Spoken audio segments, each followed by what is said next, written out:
I would like to seize the occasion on behalf of my party's leader, the Gambian people, and on my own behalf, to send our condolences to the victims of terror in Istanbul, to their families. I would also like to remember the victims in Paris and Brussels. That was not long ago. The San Bernardino attack in Orlando in America. I would also like to remember countries, Muslim countries around the world, in Afghanistan, in Pakistan, Peshawar, Mazar-e-Sharif, Kandahar, where this thing that occurred in Istanbul is like every day today, is like their livelihood, that we remember them. In Pakistan, Islamabad, in Lahore, in Kenya, Mombasa, in Nairobi, in Garissa. In our case, we have 10 minutes. I would like to reflect on the Syrian crisis as well. I think we all remember on the 2nd of September last year, Ireland Horde, the little boy who drowned when they were going to Europe as refugees. And we have all seen the TV pictures on our TV screens of Syrian refugees crossing to Europe when they are being stopped by barbed wires. It's so heart-wrenching that humanity will do this to each other. It's just heart-wrenching. To our brothers and sisters in Palestine and the people of Israel, it was very heartwarming to see how our two brothers were talking, and even afterwards they shook hands. That was very heartwarming. Today I have a message for you from the United Democratic Party of the Gambia, the UDP, and from my party leader, Mr. Hussein Udab. Last year he was in Mali with our comrade, Mr. Toure, but right now, today, he is behind bars. He has been arrested for simply demonstrating, for simply, initiating a peaceful march. And how did this come about? I don't know if everybody knows where the Gambia is. I think many people, our African brethren, they know where Gambia is. But for those who don't know, Gambia is like a small country in West Africa. And since in 1994, we have a soldier who took power in a coup. And since then, we have been living under terror. The UDP is the biggest opposition party in the Gambia and is very popular. Because of this, the President Yahya Jammeh is so threatened by this party that he has done everything in his powers to see to it that, the party doesn't exist. Intimidation, abductions, killings, you name it, Yahya Jammeh would do it. He would threaten the population. He calls himself a king. He said he can cure AIDS. He can cure infertility. I think maybe some of you might have read about that in the news. But since we don't have much time, I would like us to concentrate on a very short experience that we've had since in April. This year, we are going to have elections in the Gambia. On the 1st of December, the elections were slated. And because of so much hardship in the Gambia, people have started to rally behind our opposition party, the UDP, and our leader. And this doesn't go well with the president. But at the same time, in 2011, we had elections. We have elections every 5 years. The ECOWAS were asked to come and monitor the elections. But ECOWAS decided they were boycotting the elections. Why? Because in their own words, and I would quote, ECOWAS said they refused to monitor due to intimidation and unacceptable level of control of the electronic media by the party in power, the lack of neutrality of state and parastatal institutions, and an opposition and electorate cowed by repression and intimidation. ECOWAS said they were not going to participate. This year, our party had a congress, and after the congress, some of the youth, youth wing, and one of our really very vocal, vibrant, young leader, he was the national organizing secretary called Ibrahim Solo Sande. He and some other youths in the different political opposition parties decided, since ECOWAS was here, and they said, this, just what I read, and actually, we are living that. We know the state controls everything, vehicles, petrol, the state media, because the president himself, he says he built the TV station. So he said because he built the TV station, he's the one who is going to be presented. Anytime you switch on the RTS, it's Yahya Jammeh. So this young guy said, we are going to demonstrate a peaceful demonstration to call for electoral reforms. Ibrahim Solo Sandeng and some youth leaders, they went, they demonstrated. The police came, they descended on them. The paramilitary police intervention unit, the NIA, they arrested them. And they arrested 3 female supporters of the UDP, members of the UDP as well. Ibrahim Solo Sandeng was tortured and he died in custody. The 3 ladies were tortured and raped. And our leader, Mr. Dabo, who was with Mr. Ayala and others last year, he got some information from the security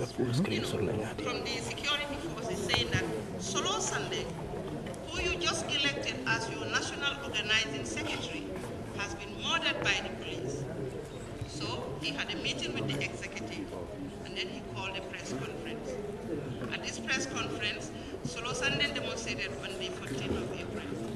The news came on the 15th, and on the 16th, our party leader, Mr. Hussein Dabo, decided with the party executive they were going to make a peaceful demonstration to go and demand for the release of Solo Sandeng, if he is alive, or for the police to give them back his body, his dead body. And they started to march from Mr. Dabo's place, and we are going to the police station. All of a sudden, this was like after just some meters, the police intervention unit came again. Mr. Dabo was arrested, and the whole executive of the UDP were arrested. Mr. Dabo, in his own words, when he was putting down his statement, he said,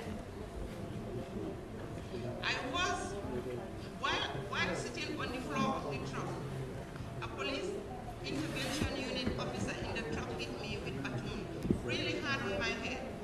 I fell to the floor and started bleeding on the head. I do not know the officer who hit me, but I then said to him that you, a Gambian, hitting me until blood is coming out of my body, I accept it for my country. While I was on the floor, Lamin Diba, this is another guy, was also brought and thrown on top of me in the truck. I remained on the floor and was after driven to the police intervention headquarters in Carnegie. The wound on my head was so deep that it was sutured with 5 stitches. Since then, Mr. Dabo has been charged with unlawful assembly, incitement, and unlawful procession. The female who were arrested with Solo Sandeng, in their own statement and in their own words, one of them, who is called Nogoy, 3 of them, Nogoy, Njai, Fatumata Jawara, and Fatu Kamara. Nogoy, in her statement, she said, they then started beating me with hose pipes, this is in detention, and batons while pouring water over me. I was still wearing my short wrapper because they just ripped her dresses. And even when I fell, they continued beating me and asked why I was mentioning God. She was saying, La ilaha illallah. Gambia is a Muslim country. I again called out to Solo, but he did not respond. He was completely naked, just the way his mother gave birth to him. They continued beating me, and when the water got finished, they brought some more. The beating continued until early hours of the morning of 15 April 2016. During intervals of beatings, they would ask me why I am supporting the opposition, and when I answer, they would use both their hands to slap me on my ears simultaneously. This is what Nogoy gave in her report. The other one, Fatoumata Jawara, in her statement, what she explained was she was beaten so brutally, and she was also raped, that she was bleeding. For 13 days, she was bleeding blood. And it took them 2 weeks before they could even say, okay, we are going to bring you forward to charge. Because of this, many people reacted, and we have to use the occasion also to thank Socialist International, SI, for being the first people who came out with a statement to condemn these atrocities. Thank you so much. Thank you.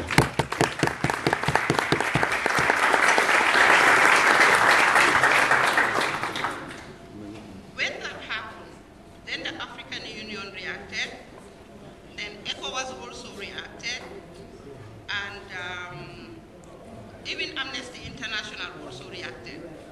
And Amnesty has been really, following the situation, how things are going on in the Gambia. In fact, they wrote a report, and in that report, they said Gambia's elections are just 6 months away, and yet opposition members are arrested and beaten, journalists are muzzled, and civil society muted.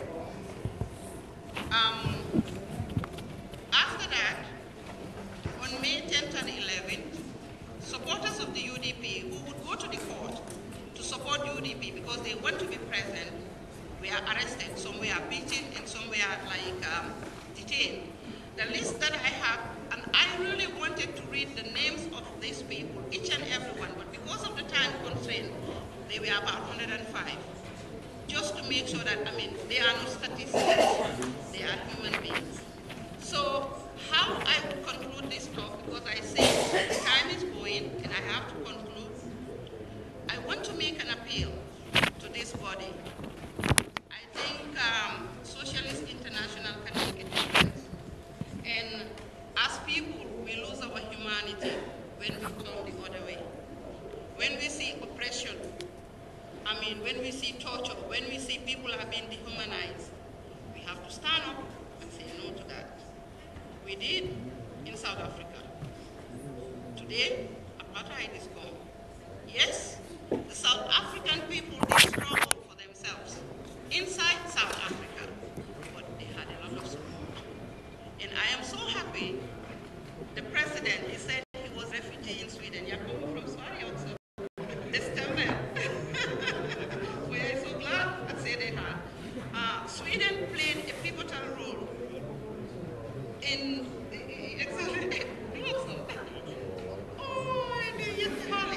Sweden played a pivotal role. In South Africa, in the struggle in South Africa. Talk about a government sponsoring an opposition party, a party that is called terrorist. They call Nelson Mandela a terrorist. Thabo Mbeki was a terrorist. Everybody was a terrorist. And Sweden also supported PIJC, the struggle in Guinea-Bissau. So what I'm trying to say is, we have to help each other, because even those who are here from Angola, I think one thing I remember, one of the most significant international show of solidarity was the Battle of Cuba Valley. Cuba coming to Angola's support. I think that was very significant, whereby even Cuban soldiers, they shed their blood. Okay, from Gambia, we are not saying you have to dislodge our country. We don't want any more bloodshed. But what we want is for you to give us your solidarity, for you to help us, because we are a nation that never went through fighting liberation struggle. We got our independence on a silver platter, and we don't know how to fight. But But now it's like we are at the stage where we have to stand up and resist. And anytime we stand up, we are murdered, we are abducted. We need your help. So that is the appeal we have from our party. We thank you for listening. It's late. Thank you very much, and we hope during tomorrow's session we can, share addresses and contacts so we can keep, the contact flowing, and that you don't forget that there is a country in West Africa called Gambia that is going through similar experiences that many people had some years ago. Thank you so much. Thank you very much.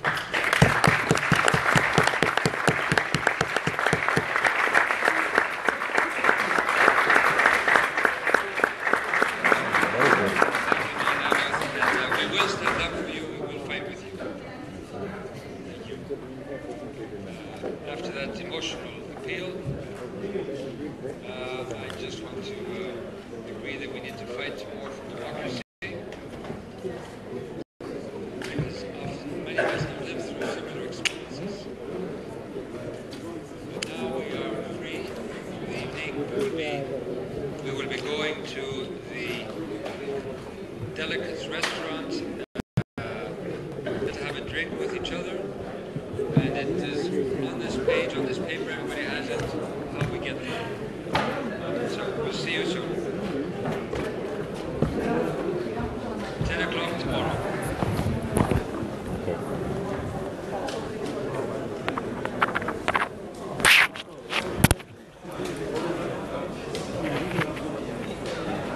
We thank you to Sister Jainaba for her brilliant deliberation.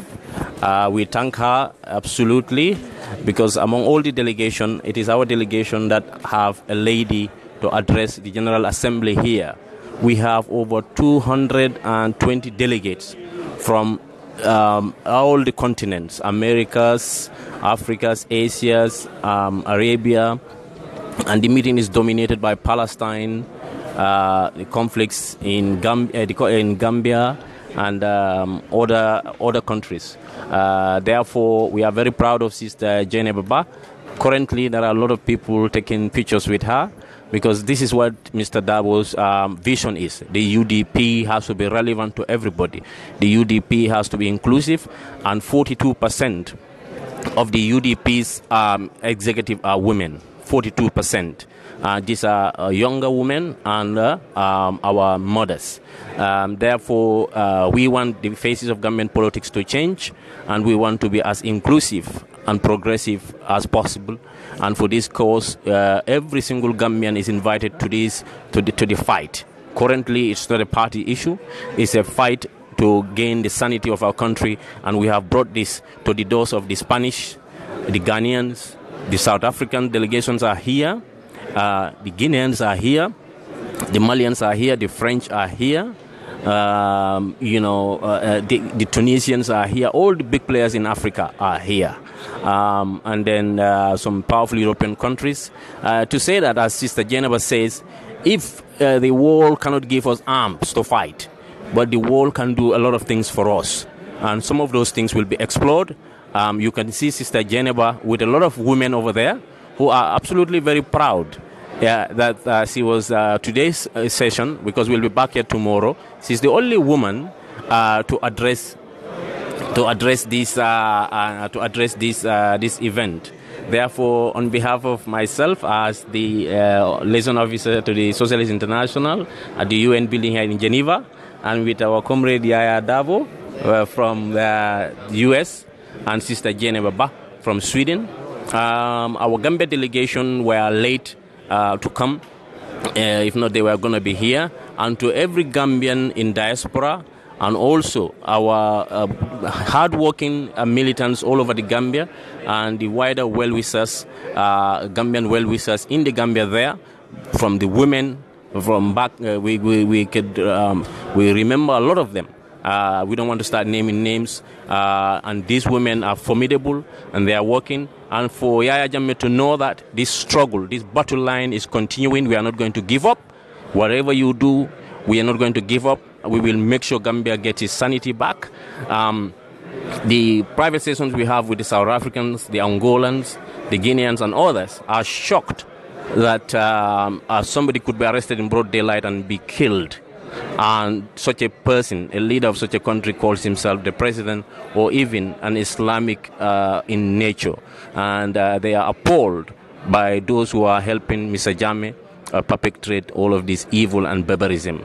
On behalf of this delegation here and our host, we are not in any hotel, my brothers and sisters. We are hosted by our fellow Gambians, Mr. Make, Mr. Karim, Mr. Sanusis, and many other Gambians who are giving us free accommodation, free food, free drinks in solidarity with all of our efforts.